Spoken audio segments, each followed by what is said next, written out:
Okay. All right. So we are live. Our apologies, everyone, for the technical difficulties. We were able to get everything squared away, and we're going to start again, and everybody is good to go. So, Mr. Brooks, you can go ahead and take it away. Okay. Well, thanks again, Ashley. I greatly appreciate it. And Ashley and Fetney, thank you very much. I greatly appreciate all of your assistance and support. And again, to everyone that has joined us online, we do apologize for the technical difficulty, but I greatly appreciate you taking the time out this evening to spend time with me as I present on examining your risk exposure. All right, so I'll hop right in. The disclaimer, and I'll just briefly go over this. I want to be clear that I'm not here to promote a particular financial institution or a particular product. I'm here to share information on the various aspects of life that can expose you to risk that can diminish or wipe out your wealth. My intent is to provide information and suggestions that can mitigate the risk associated with life's journey so that you can minimize debt, establish good habits, and grow wealth. Our agenda for this evening, we'll begin by discussing components of disability insurance coverage, and then we'll move right into malpractice insurance. We'll discuss the importance of umbrella coverage, and we'll wrap things up with negotiating your compensation package. The goal, our overall goal is to establish financial health. And we do this by mitigating risk while at the same time or while simultaneously putting money to work and reducing bad debt. Our first wealth strategy. And throughout this evening's presentation, I will share some wealth strategies. The first thing is I want to make certain that everyone is keeping track of your daily spending, so that you can identify wasteful spending and or what I call financial leakage. You want to try to develop a habit of keeping receipts every day from every purchase. Then at the end of the week, take a look at what you spent money on. Take a look at how much you spent and what you spent the money on. And then I would like for you to determine if you spent money on things that you needed or did you spend money on things that you wanted. All right. That's going to help you determine your spending habits and whether or not you need to make some adjustments as you continue to progress in life. A wealth prerequisite, discipline, just as it is in your studies and the advancement of your career. Discipline is of the utmost importance. Let's define it. Discipline really comes down to choosing between what you want now and what you want most.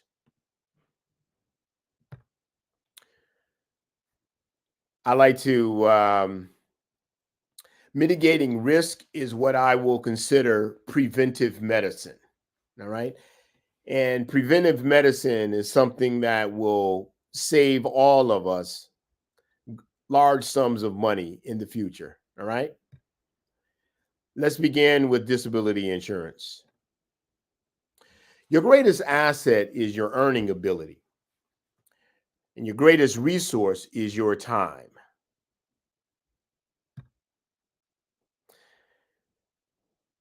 Most of us, or most people, I should say, will insure their car and their home.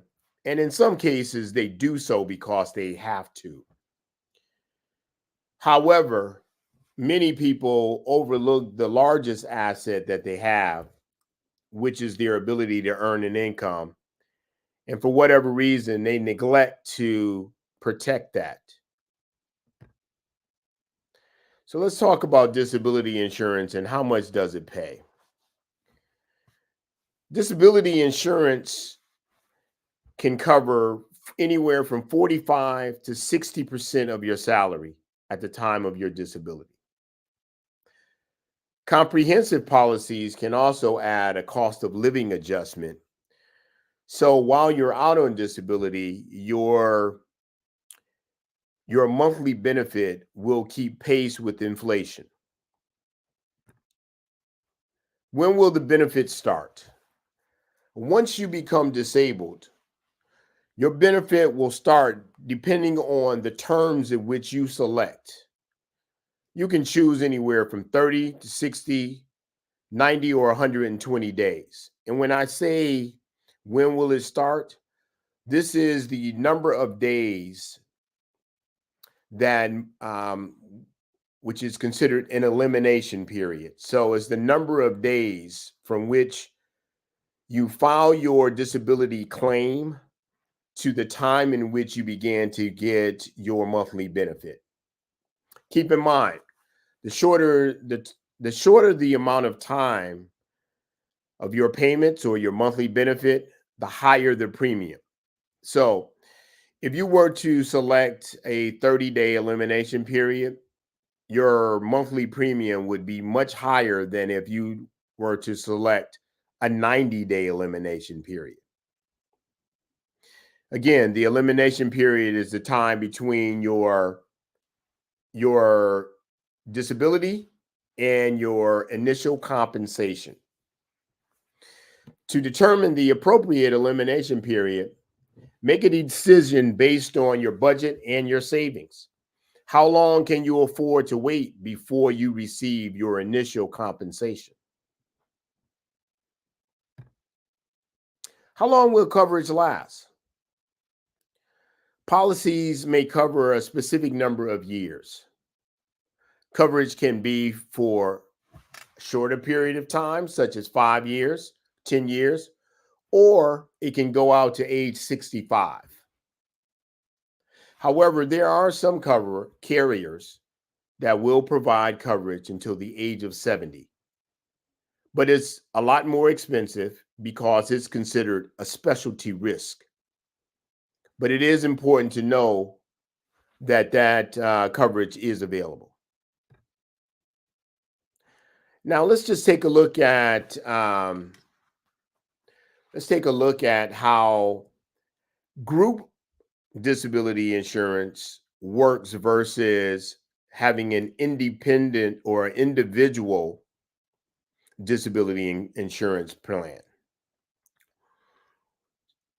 So the first graph, we're looking at a gross monthly income of $6,250. Right? Gross monthly income. Right? Monthly income after taxes, you figure your tax at 30%, so your net income at the time is $4,375. 60% of that is 60%, which will be the amount of your compensation that the disability insurance will provide you, would be 3,750. Now, keep in mind, group long-term disability is taxed because group disability coverage, the premium payments are made by your employer. So as a result, it is a benefit. So when you do receive that monthly benefit will be taxed. So instead of actually receiving 60%, you're now looking at 42% of a monthly benefit, which leaves even more of a gap in your compensation.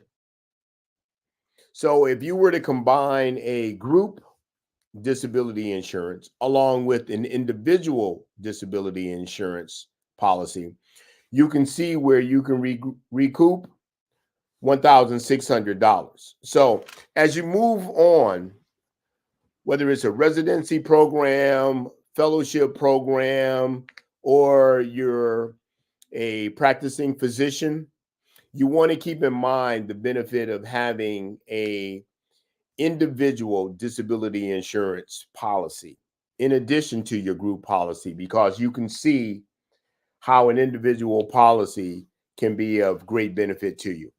the other thing to keep in mind is an individual policy is transportable, meaning once you have it, regardless as to whether or not you move to another employer or you decide to start your own practice, you can take your coverage with you. Whereas with a group long term disability coverage, it will remain or it will terminate once you leave or terminate your employment. Your coverage is terminated as well. All right. These are some cold, hard facts here. Disability facts. One in four, 1 in 4 people. Unfortunately, these are real statistics. 1 in 4 people will become disabled during their working career.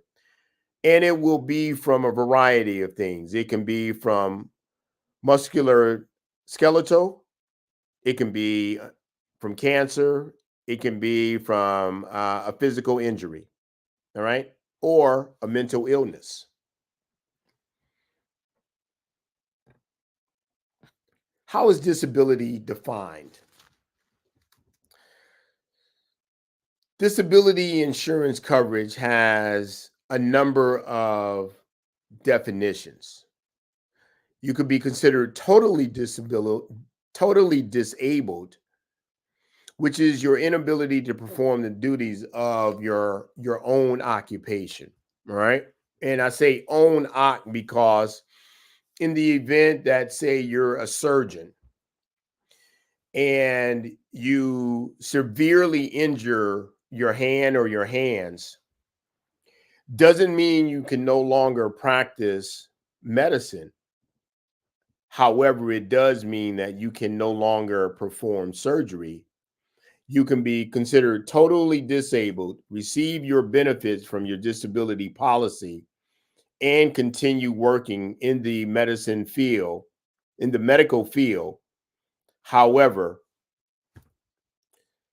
providing another service, whether it's teaching, whether it's managing, but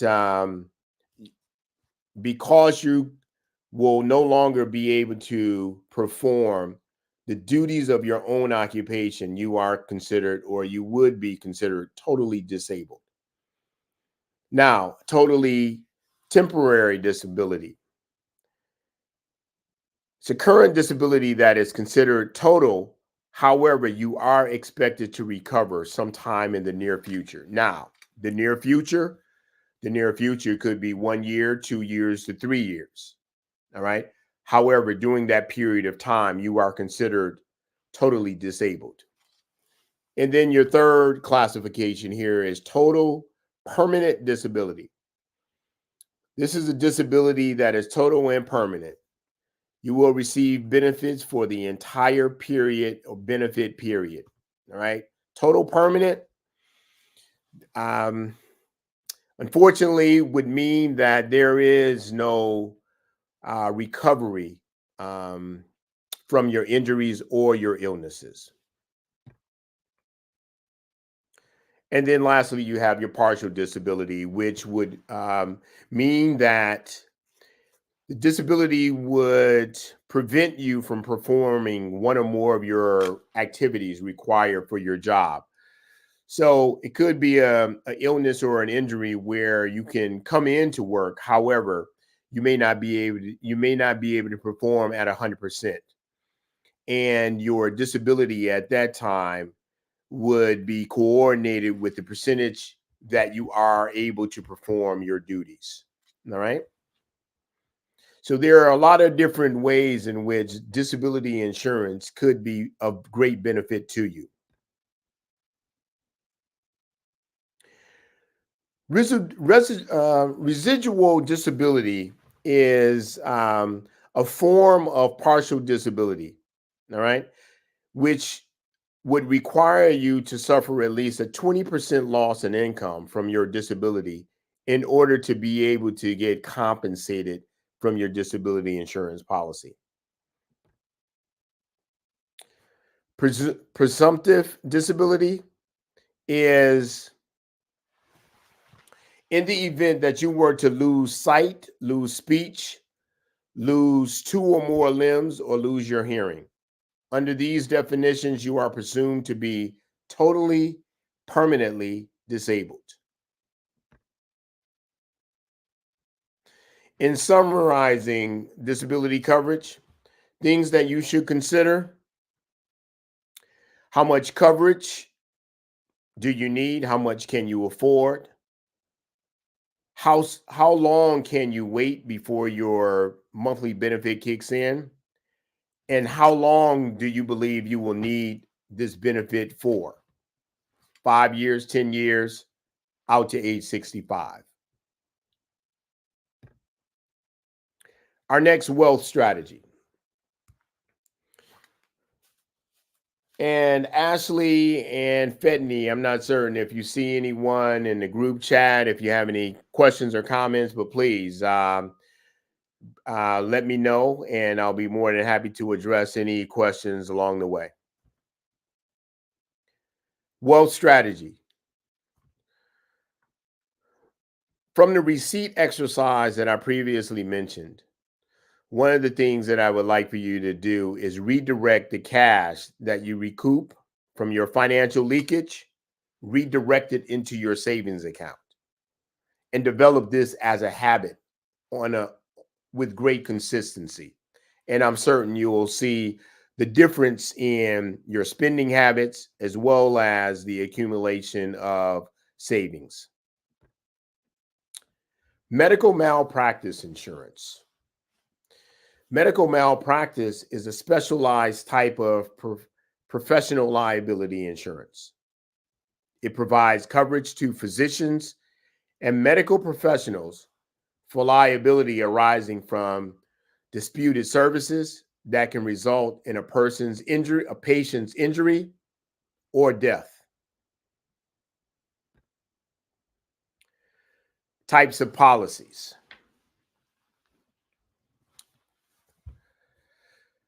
First policy that I'll share with you is what's called a claims-made policy.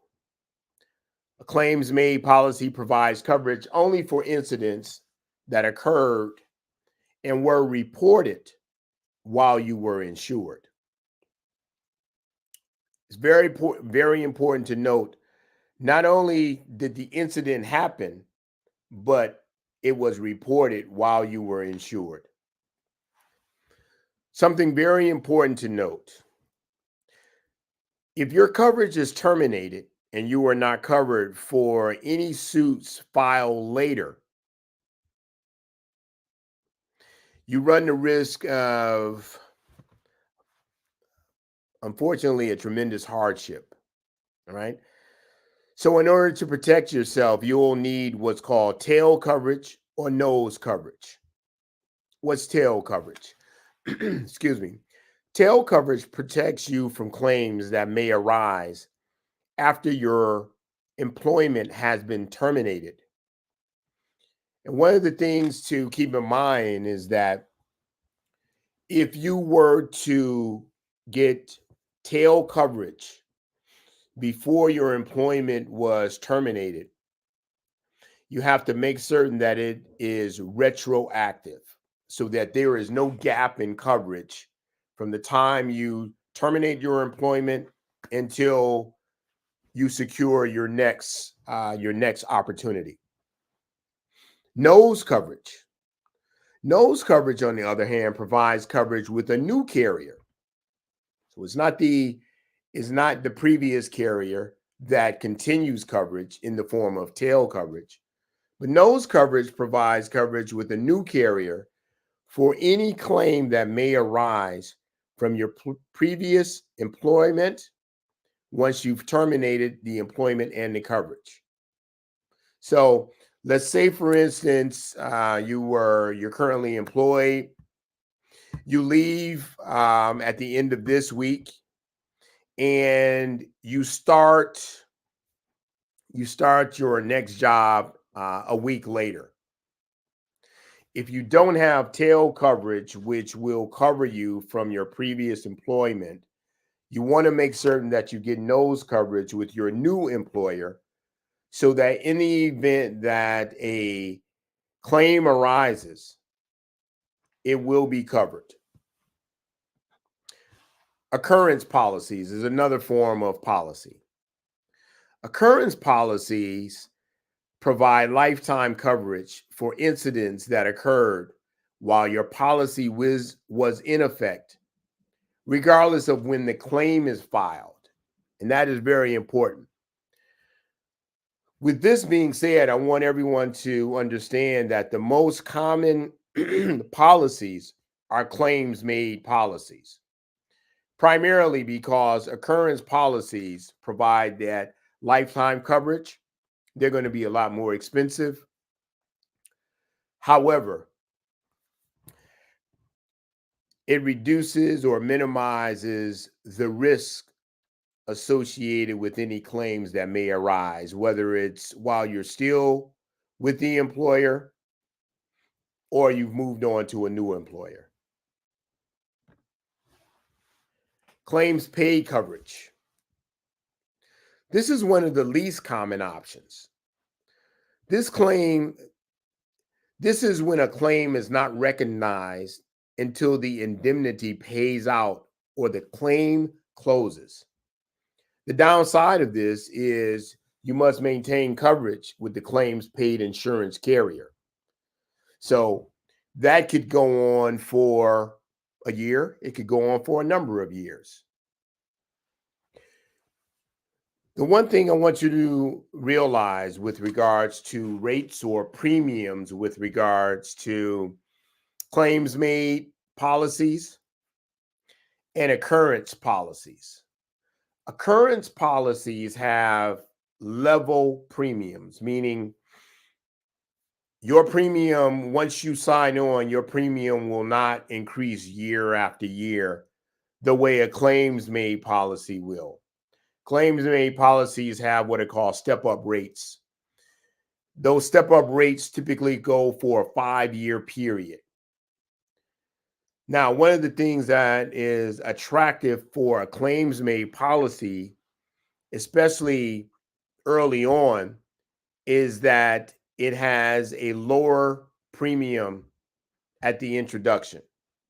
However, year after year for that 5-year period, those premiums will increase and can become astronomical. So just be mindful of this when you're trying to determine whether or not a claims made policy or a claims made policy versus an occurrence policy is going to be best for you. What's covered under a malpractice policy? These are some of the things that are typically covered. Wrong side surgery. And when you hear wrong side surgery, keep in mind this is something that can happen. It is something that does happen. And I'll just real quickly share a portion of my story. My wife had to have a hip replacement surgery. And one of the things that the orthopedic surgeon did was he actually, before she was wheeled into the operating room, he actually took a magic marker and marked an X on her hip so that he would make certain he didn't get it wrong. And, there may be things that are taken for granted, but you can't afford to take things for granted. Another thing that's covered is misdiagnosis. Misdiagnosis, surgical errors, medication errors are very common. And then, unfortunately, are childbirth injuries and or death. On the other side of the table here, we have attorney's fees and court costs are covered. You have your arbitration costs and settlement costs, compensatory damages and punitive damages. So these are all the types of things that are covered. Definitely want to work with a professional that can go over these various coverages for you. Make certain that You're minimizing as much risk exposure as possible. What's not covered? And what's not covered is just as important as considering what is covered. Liability, a liability that arises from sexual misconduct is not covered. A criminal act is not covered. And the inappropriate use of medical records is not covered. So I know we're all professionals, but I want everyone to just be mindful of what is covered and what is not covered as far as your medical malpractice. Additional things to consider. Now, when I talked about when I talked about what is covered as far as medical malpractice, one of the things that has become very popular of late is cyber liability coverage. All right. Cyber liability coverage is very, very important because of the risk that you may encounter as you share files, share documents, and things of that nature. You run the risk of a cyber attack. So you want to make certain that cyber liability coverage is provided. The other thing, and it's not to be taken for granted, ladies and gentlemen, the other thing is regulatory requirements, such as Health Insurance Portability and Accountability Act, which we commonly know as HIPAA. All right. These are two things that you want to keep in mind as you move forward with any type of medical malpractice insurance. Again, whether you're going into a residency program, whether you're moving into a fellowship, or whatever the case may be. Our next wealth strategy. I know I've spoken to a lot of medical students and individuals that are in residency programs and fellowship programs, and a number of them have mentioned their tax return as one source of revenue. What I want you to keep in mind is as you get money from your tax returns or some other source, try to establish a habit of saving 20% first before you go out and begin to spend money. All right. Umbrella insurance. Umbrella insurance is a type of insurance that goes above the limits and coverage of your standard liability coverage. Let's say, for instance, you have a claim against either car insurance, renter's insurance, or a homeowner's insurance policy. All of those coverages will provide a certain amount, a certain dollar limit of coverage. However, as your income and assets increase, you may need additional protection. You may need additional protection because, unfortunately, we live in a society where lawsuits are prominent. It's very unfortunate, but they are. So an umbrella policy will provide that additional coverage in the event that you are sued, whether it's from bodily injury, property damage, landlord liabilities, libel, slander, and or defamation.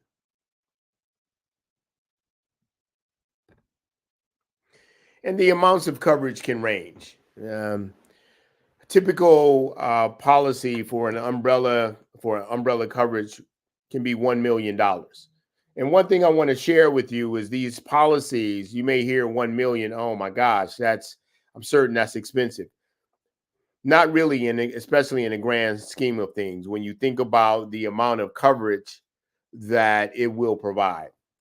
So it can go anywhere from $1 million up to $5 million. And in some cases, depending on your assets, you may even be able to get a lot more than $5 million for an umbrella policy. Our next wealth strategy. I know, again, from speaking with a lot of students and a lot of individuals in residency programs, credit card use is prevalent. One of the things I'd like to urge you to do is minimize your credit card usage to emergencies or needs until you can afford to pay more than a minimum required payment.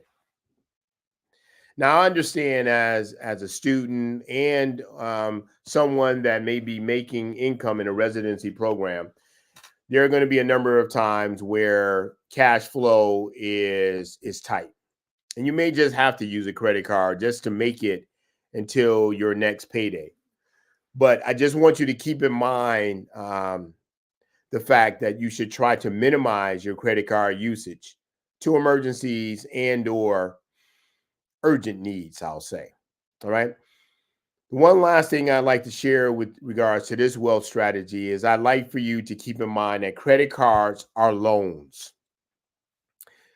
It becomes very easy to just pull out that piece of plastic and swipe it or tap it and go on about your day. Excuse me. But keep in mind that a credit card is a loan that will charge you interest anywhere from 15 to 20%.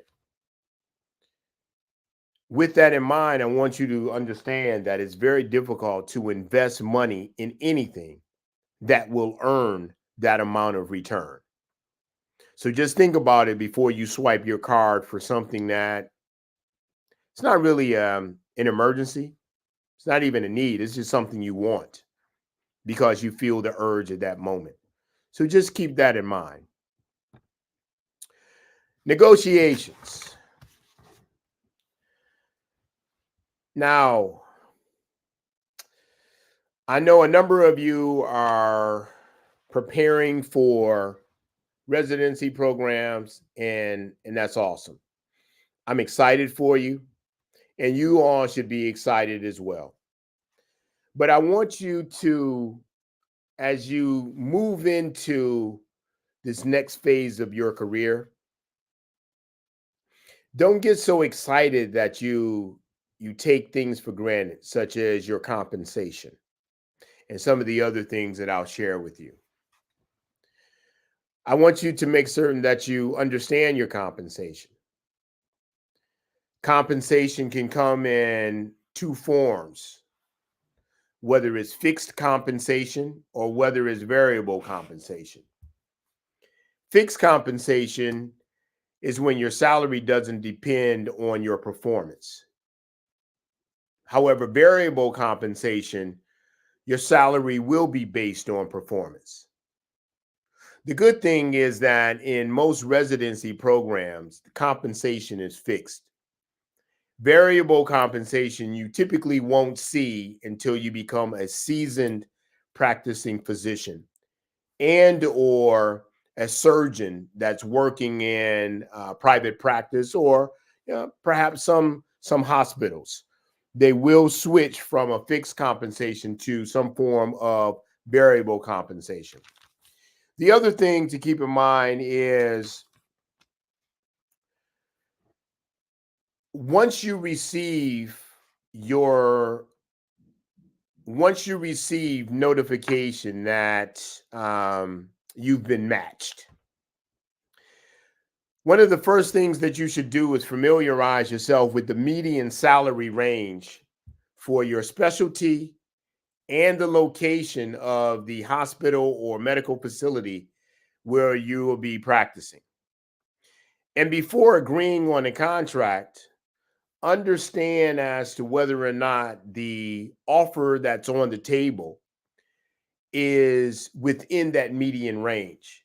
If not, don't be afraid to speak up. One of the most important things that you can do is understand your value. Each and every one of you is bringing something to the table. Whatever that is that you're bringing to the table, those skills, abilities, and talents, they have a value associated with it. So be mindful of that fact, and don't be afraid to speak up if you feel as though in some cases you may be lowballed with regards to the offer that's on the table. Don't be so excited that you are willing to diminish your perceived value in order to accept any offer. The other thing to keep in mind is salary performance ties. All right. You want to make certain that you gain clarity with your employer. If they're expecting you to reach a certain benchmark or a quota in order to receive your full salary. So you may see a salary of, say, for a residency program, I don't know, let's say 60,000. Let's say 65,000. All right. You want to know if there are any benchmarks or quotas that are required in order for you to get that full salary payment. Whether it's billings and or collections, as well as patient visits or productivity. You want to make certain that you understand what is expected up front before that contract is signed. Now, some of the additional benefits that you may want to consider. It's really going to be important that you understand your benefits package, because these benefits could enhance the overall compensation package that is being presented to you. So it's not just the salary, but there are other things that will greatly enhance the offering. For example, we talked about your malpractice insurance.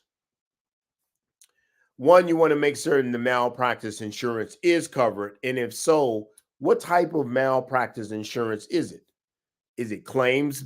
Is it claims made, or is it occurrence? If it's claims made, then will they provide the tail coverage as well, so that in the event a claim arises after you have terminated your employment with that particular medical facility? The other thing to keep in mind is, does this offer include licensing and fees, any dues associated with associations or whatever? I don't know, whether it's a union or some association dues. What about time off? How much time do you have available with regards to whether it's vacation time, sick days? It's very important that you understand this. And then you may even want to consider just engaging in a conversation to see if the opportunity will pay for your student loans. And it doesn't have to be, it could just be a percentage of your student loans. It can be a set dollar amount that will go towards your student loans. Don't be afraid to inquire about it. Obviously, you want to do so with great humility and gratitude, but don't be afraid to do so.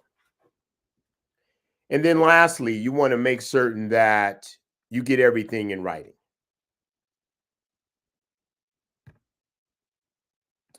Are there any questions? Any questions? Any comments? I know it's a little after 7. We've gone over.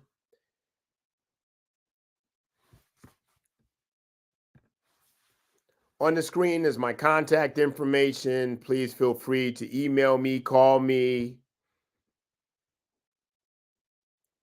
Hopefully, the information that was shared this evening hopefully you found it to be very beneficial. If not at this moment in your life, hopefully something was said or shared with you that will be beneficial to you in the near future.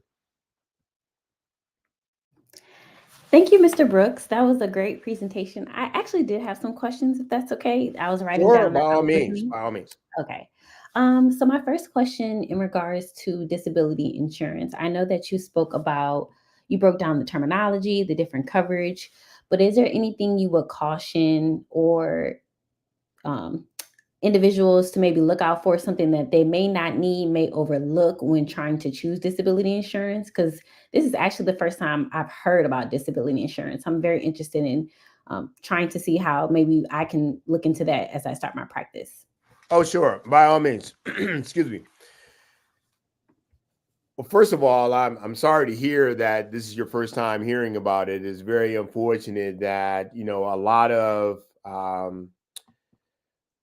lot of programs are not sharing this information, but I think it's one of the most important things.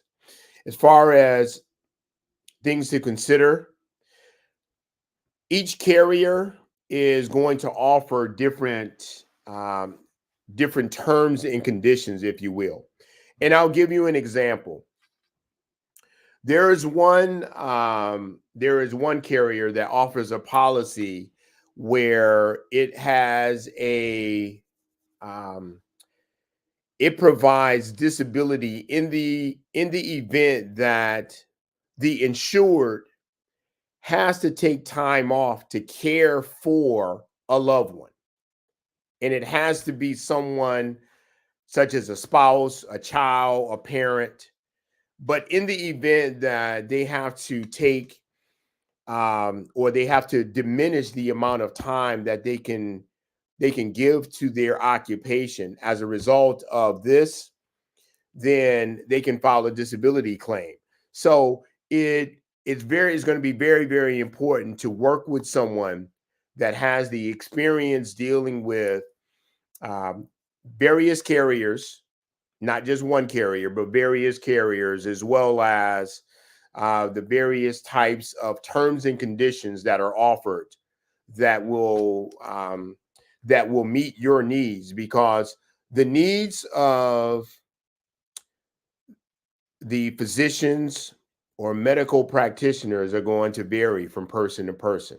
So, there are a lot of different terms and conditions to be considered. Thank you. And my next question regarding disability insurance, is it, can you go in, or do most policies allow you to adjust the terms throughout, or once you buy a policy, that's what it is? You can't change anything as the years go by. So, no, you can make changes to terms. So I'll give you an example. Let's say, for instance, you have a disability policy with an elimination period of 120 days. 120 days would mean you would have to be disabled for 6 months. I'm sorry, 120 days. You'd have to be disabled for 3 months. No, wait, 6 months, 3 months. I'm losing my math here. We'll stick with 120 days. So you want to go from 120 days to 90 days, which are 3 months. All right. So you want to go from 4 months down to a 3 month period. You can do so in the midst of your contract. You can change it. However, keep in mind, when you make changes, that will also change your premium payment. So very important to keep that in mind. But yes, to answer your question, you can make changes. Thank you. And then I had a question in regards to malpractice insurance. So Yes. I know that you were saying, well, most of us are aware about malpractice insurance through our employer. And so I Okay. know that for disability insurance, you advise individuals to consider the group, which may be provided through their employer, and then also individual as well. I wasn't Yes. sure if you felt the same through malpractice, or do they offer it where you can do individual versus employer, or is it cheaper to just have it through your employer for malpractice insurance? Malpractice insurance is going to be cheaper if you can get it through your employer. All right. It will. However, just keep in mind one of the most important things to keep in mind with malpractice insurance is, so I mentioned the tail coverage, which is in the event that a claim arises after you've left the practice. So it could be a claim that arises 6 months after you left the practice. Do you have tail coverage so that there is no gap? You want to make certain there is no gap, because in the event that it is, now you're facing serious financial ruins. So yes, it will be. However, now keep in mind when you go into private practice, the malpractice insurance is going to be your responsibility. Thank you. And then my last question is in regards to negotiations.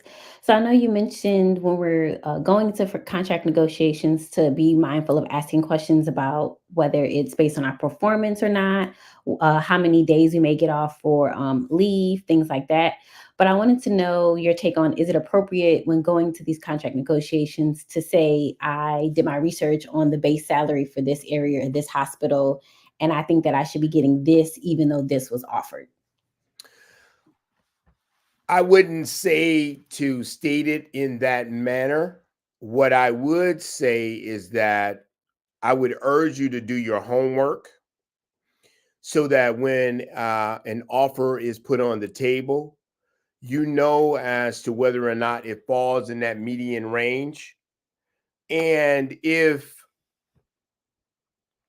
it does not fall in that median range, so it falls below the median range, you should feel comfortable by saying, I appreciate your offer. However, I understand that with my specialty, the median range in this area is X. So, though I'm very interested in this opportunity, I like to know if there's a possibility that we can get closer to X. And if they really want you, they're going to do what they can to get closer to X. If anything, they're going to respect the fact that you've done your homework, and they're going to hope that you're just as diligent when you began working for them. So don't be afraid. It's the most important thing that you ladies and gentlemen are going to have to realize is, don't be afraid to speak up. The most important thing is how you say certain things that will make a big difference. How how will the person that you're speaking with receive this information? And to be quite honest with you, you know in your heart whether or not you're intending to slap them upside the head with, give them a verbal slap, or if you're approaching them with a form of humility, right? So, but don't be afraid to speak up, because a closed mouth will never be fed. Thank you. You're welcome. I appreciate the questions. Are there any more?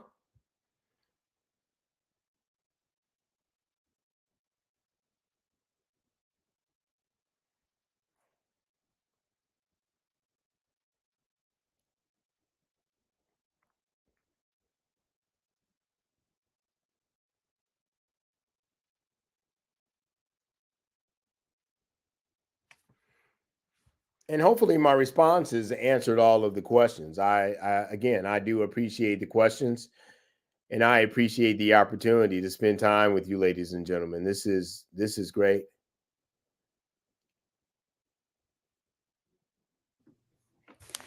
All right. Thank you so much. It was a pleasure having you speak with us, Mr. Brooks. And for those who weren't able to attend, they'll be able to watch the recording of this Okay. presentation on the YouTube. And they Okay. also have your information. So we will make sure they get this information if anybody has any follow up questions. And then I'll let Fetney take it away to close us out for the day. All right. Well, thank you very much, Ashley. I greatly appreciate it. Yes, again, I want to say thank you, Mr. Brooks. Like I said before, Mr. Brooks is well known in Region 4.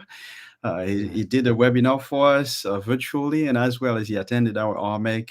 And thank you for this great presentation and also the answers given to these great questions by Ashley. And again, thank you. So we hope to see you with many more presentations throughout SNMA. Well, I hope so too, man. I really appreciate the opportunities that have been presented to me. This is something that's near and dear to my heart to make certain I share information so that all of you can make educated decisions as you make progress in your careers. And if there's anything that I can do to help you along the way, whether it's answer questions or guide you and direct you, I'll be more than happy to. And I do look forward to future opportunities. So I look forward to it.